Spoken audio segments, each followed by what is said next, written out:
I came during high school camp, and let me tell you something about me.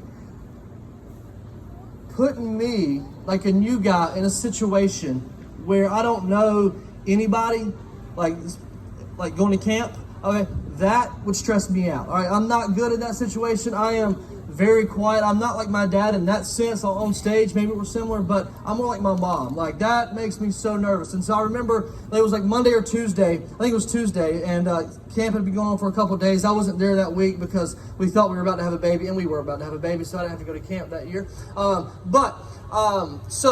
Tuesday, James said, all right, let's go out to camp. And I was so nervous because I didn't know any of these guys. I didn't know what they looked like even Braxton. I remember Braxton when he was a kid, but I didn't know Braxton as a junior in high school or going into be a senior year of high school. I had no clue what they looked like, and so I was nervous. And then Zach, I knew Zach from fantasy football and the Enforcer AA, Lee Brim. And so Zach came up to me, and he put his arm around me and said, hey, so you have us for a year. We're in. Braxton and I, we're in, man. Whatever you need. And so I started talking with Zach, and then we got to August, and I'm almost done, so you want to get ready? In August or September, our first night of youth, I was confident that we would have people show up. I thought, we're going to be good. However, who's going to lead? I was so nervous. Who's going to lead? I remember Zach Brim and Lindsey Key. Very first night, very first few minutes, they stepped up and led, and I thought, we're going to be all right. And I was forever grateful for that because I think Zach and Lindsey that night helped establish a culture of just student-led ministry where the students led the game, the students led the worship. The students didn't really talk that much, but they could have. They ushered in the culture. And so, Zach, thank you for that. You and Lindsey Key were a huge part of that. I want to thank you, and you just keep leading in that way. Keep being that servant leadership that you are.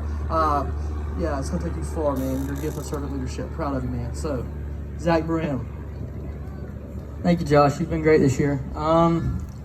Like you said, I grew up through middle school and most of high school with Jern being my youth pastor, and Charles is my pastor, and Jam's always been here. Jam's always been go Duke, and I've always been against him, but it's besides the point.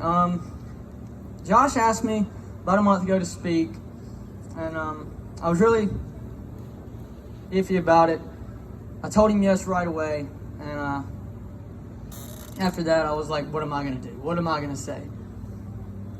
And so I got to praying about it, and God came across to me and gave me a speech. But as soon as I got here, he told me, drop the speech. You got something else to say. So tonight, I'm going to share what's been going on in my family since about Christmas. 2 days before Christmas, my grandma was rushed to the hospital. About middle of the night, about 3 o'clock. I didn't know the next morning until I woke up at 8. I get to the hospital and my mom tells me she has an oxygen count of 52. There's not a good chance for her to live. And at that point, my heart broke. But I said, God's got this.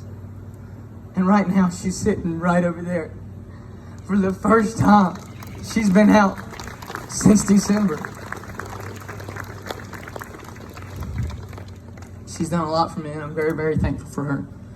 Thankful for my family and all my friends. I see a lot of you out here tonight, and I'm just very blessed to see you after what's been taken away from us.